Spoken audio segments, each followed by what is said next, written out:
My name is Marcela Salas. I'm chef and co-owner of BibiSol. Bibi comes from my nickname. Bibi in Persian also means like matriarch or female leader within a community, grandmother, and so we found that really fitting within like our branding and what we really aligned with. And so since the beginning, it's always been how do we honor our matriarchal line. Salsas are such an important part of like Mexican cuisine. For myself, like seeing what like high elevated food looks like it was always like French or Italian or basically any other European cuisine. And so to now have Mexican cuisine and like give it that place and like really have people like understand the beauty behind like a different kind of salsa with a different meal and like the intentionality behind like why we choose these ingredients with this protein, and that love for food has always been there. Well, welcome everybody out here to the Farmers Market, the illustrious, ever-growing Falls Park. I was kind of bored with what I was doing as my 9-to-5 when I was living in Omaha, and so I had this wild idea of becoming a pilot. I got my private pilot's license in 2019. I made over 3,000 tamales and like packaged so many salsas to just sell to like my homies and just kind of saved up money to be able to go to school. And so blew through that within the first couple weeks of being in aviation. So instead of being depressed, my mom was like, hey, let's do something about it. And so the summer of 2020, actually, we started our salsa company at the Brandon Farmers Market.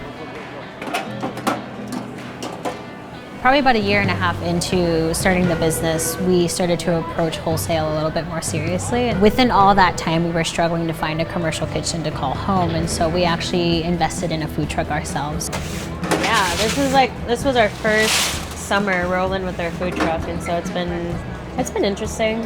Everything's a learning process, right? I mean, you know, nothing prepares you for being like an entrepreneur or a business owner, but I think just like seeing our truck as it is now, like this was empty, like there was nothing in here when we started. And so we saved up money and we'd like buy our flat top and our fryer, and so we pieced it all together. So to see it now like running with a full wrap and everything is pretty, it all comes full circle, I guess. So today we have breakfast options, so hash brown and egg, and you can do that on a rice bowl, quesadillas, tacos, and then our nachos. So people love our nachos, and you can do breakfast nachos as well, like the best way to have nachos. There were a few years where we were just like go, go, go, go, like leaning in, but it was a lot of hardship as well. When you start a business, like you're gonna have a lot of years where you're not making revenue, you're having more costs than anything. And so there were times where we wouldn't be able to pay ourselves.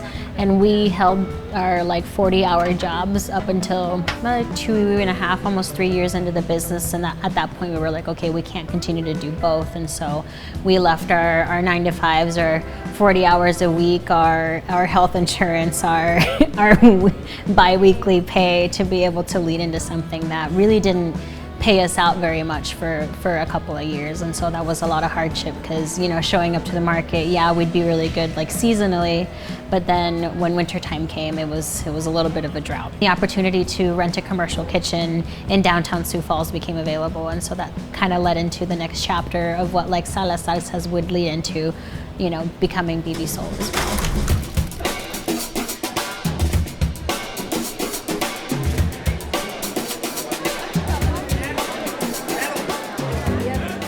One of my earliest memories, and I remember it so viscerally, was helping my grandmother break down and cook an octopus. She made this like beautiful sauce, so she like sauteed up garlic and like chili peppers and blended that all together, and she made the most like divine and like spicy salsa. That was like, okay, I'm a foodie. The sauce game is where I'm at. Like salsas have always been a very, I don't know, just inspirational, but also like it's something that I just consume so much of. Like I love salsas, and I think the world of like Mexican salsas is so diverse, it's so unique, and I don't remember much of my childhood, but I definitely remember that. I think it cemented the love of food, but also like respect to the practice and how much labor that you know, these salsas do take. And now to be able to even have local partnerships where we have local produce being grown here that we can make those salsas from, I think it speaks to like our story as immigrants. You know, we're we're bringing our culture, but we're also trying to make a name for ourselves and then also integrate into the landscape we are a part of now. That integration of being in that landscape has allowed us to make sure that we're really diving into our local partnerships and really honoring local food and maybe switching out an ingredient that we don't have available here to still have that respect for Mexican cuisine, indigenous culture, while also really respecting the landscape that we're a part of now. The James Beard Awards, which recognizes chefs and restaurants across the country, have selected 3 South Dakotans as semifinalists, and 2 of them are from Sioux Falls.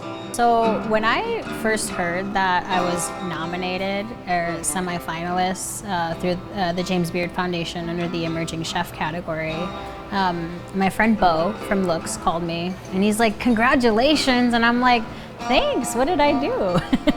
And he's like, "Bro, you're a James Beard semifinalist." And I'm like, "What? No, you're messing with me, bro." At first I didn't really think I was worthy of it, but it took some time to really think about it, and a lot of my friends and family affirmed it. They're like, "Hey girl, you're doing great, like you've been doing great." And so it took a little time for me to like really accept it. Do I think the work is ever over? No. But I'm always striving to do more and do better and be better every day, because I've given a place to what Mexican cuisine is and how beautiful it is and how top tier it is and how it can compete with the best cuisines around the world. And I've been able to learn that and affirm that it can play with those top dogs. And so it's given me the confidence to really lean into my identity and my culture. And as an immigrant, being a young girl who came to the United States and not speaking English, and my identity and my personality at that point really shifted because I wasn't confident in that person. And so I've been able to rekindle that flame within me and really step into that like confident Marcela that's always like had a zest for life. And so it's affirmed everything that I've done to get to this point, and it's been very healing as well.